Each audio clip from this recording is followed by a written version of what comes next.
Price Lord. எப்படி இருக்கீங்க? சந்தோஷமா இருப்பீங்கன்னு விசுவாசிக்கிறேன். இந்த நாளிலும் ஆண்டவரை விடாமல் பற்றி கொண்டவர்களுடைய வாழ்க்கை எப்படியெல்லாம் மாறுகிறது, எப்படிப்பட்ட காரியங்களை அவர்கள் பெற்றுக்கொண்டார்கள் என்பதை குறித்து பார்த்து கொண்டிருக்கிறோம். இதற்கு ஆதாரமாய் லூக்கா 8ஆம் அதிகாரத்தின் 43-44 வசனத்தை வாசிக்கிறேன்.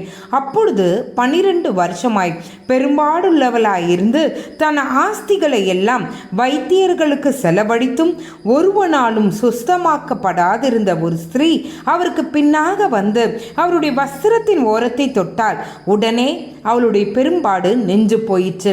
இங்கே பெரும்பாடு உள்ள ஸ்திரீயை குறித்து பார்க்கிறோம். 12 வருடமாய் ஆஸ்திகளை எல்லாம் செலவழித்தால் சுகம் கிடைக்கிறதற்காக வைத்தியர்களாலே மிகவும் துக்கப்பட்டார். தான் எப்படியாவது சுகம் அடைய வேண்டும் என்று போற வரவங்கெல்லாம் அட்வைஸ். அது மட்டுமல்ல, அவளை பார்த்தாலும் தீட்டு. அவள் தனித்து விடப்பட்ட ஒரு சூழ்நிலையிலே இருந்தாள். அங்கே அவள் கேள்விப்படுகிறாள், நசரேயனாக இயேசு கிறிஸ்து தன்னுடைய கிராமத்துக்கு வருகிறாள் என்பதை கேள்விப்பட்ட உடனே அவள் தன்னுடைய தடைகளை நிர்மூலமாக்கி எதை பெரிதாய் தீட்டு தீட்டு என்று தன்னுடைய தன்னுடைய கலாச்சாரங்கள், தன்னுடைய காரியங்களை அவள் உடைத்து பிரேக் பண்ணி அவள் அந்த வீட்டை விட்டு வெளியே வருகிறாள். மிகுந்த ஜனக்கூட்டம். ஆனாலும் அவளுடைய டார்கெட் என்னன்னா, ஆண்டவருடைய வஸ்திரத்தின் ஓரத்தை தொடணும். ஆண்டவரை தொட்டு அவரை நான் தீட்டாய் மாற்ற விரும்பல. ஆண்டவரை என்னை தொட்டு சுகப்படுத்துங்கன்னு அவரை நான் கஷ்டப்படுத்தவும் விரும்பல. எனக்கு ஒன்றே ஒரு விசுவாசம் உண்டு. அதே ஆண்டவர் உடுத்தி இருக்கிற அவருடைய வஸ்திரத்தின் ஓரம் கூட அந்த காரியத்தை செய்யும் என்பதில் அவளுக்கு இருந்த ஒரு விசுவாசம்.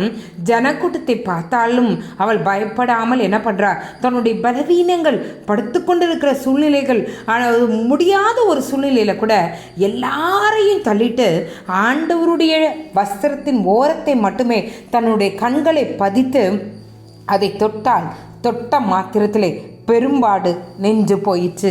இந்த காரியத்தை மத்தேயு மார்க்கில் அழகாய் வர்ணிக்கப்பட்டிருந்தது. இன்றைக்கு ஆண்டவர் சொல்லுகிறார், நம்மளை கூட அவளுடைய டார்கெட் என்ன இருந்ததோ அதை அச்சீவ் பண்ணுறதுல, வஸ்திரத்தின் ஓரத்தை தொடுகிறதற்கு என்ன தடைகள் வந்தாலும் அவைகளை மேற்கொண்டு வஸ்திரத்தின் ஓரத்தை தொட்டால் தான் எதிர்பார்த்ததை அவள் பெற்றுக்கொண்டாள்.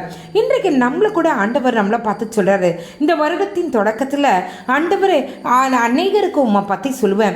10 அதிகாரம் படிக்கிறவ 20 அதிகாரம் படிக்கிறேன். வேதத்தின் அதிகாரங்கள் 10 நிமிடம் ஜெபிக்கிறவங்க 20 நிமிடம் ஜெபிக்கிறேன்.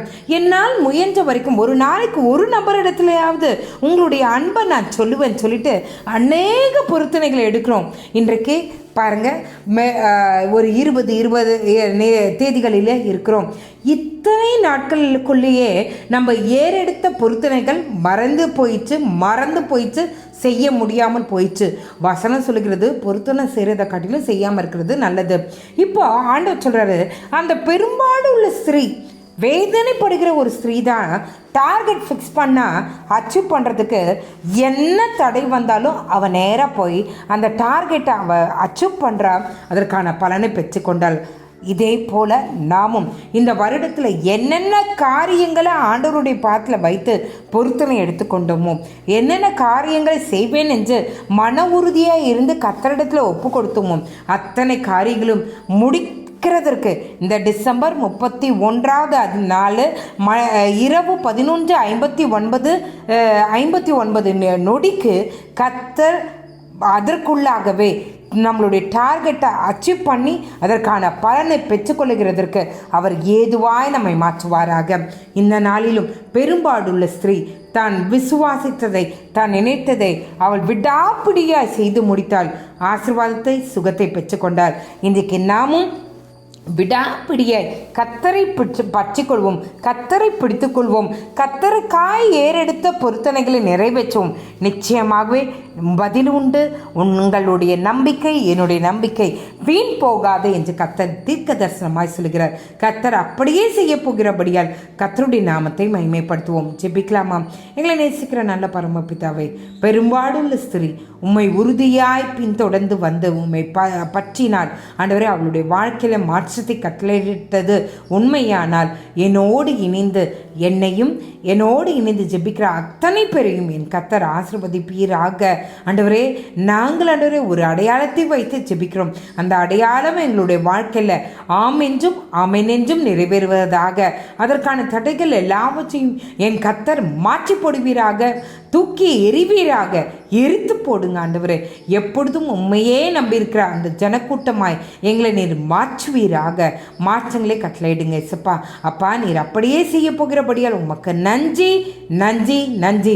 பெரும்பாடுள்ள ஸ்திரீக்கு எப்படி பெரும்பாடு நீங்கினதோ, எப்படி தான் இழந்த சுகத்தை அவள் பெற்றுக்கொண்டாலோ, இழந்த சந்தோஷம், சமாதானம், பலன் எல்லாவற்றும் அவள் பெற்றுக்கொண்டாலோ, அதுபோல எங்களையும் நீர் மாற்றுவீராக. சுகத்தையும் பலத்தையும் பெற்றுக்கொள்ள திராணி உள்ளவர்களாய் எங்கள் ஒவ்வொருவரையும் மாற்றுவீராக. நீரே பெரிய காரியங்களை செய்யுங்க. இயேசுவின் மூலம் ஜெபம் கேளும் நல்ல பரமபிதாவே.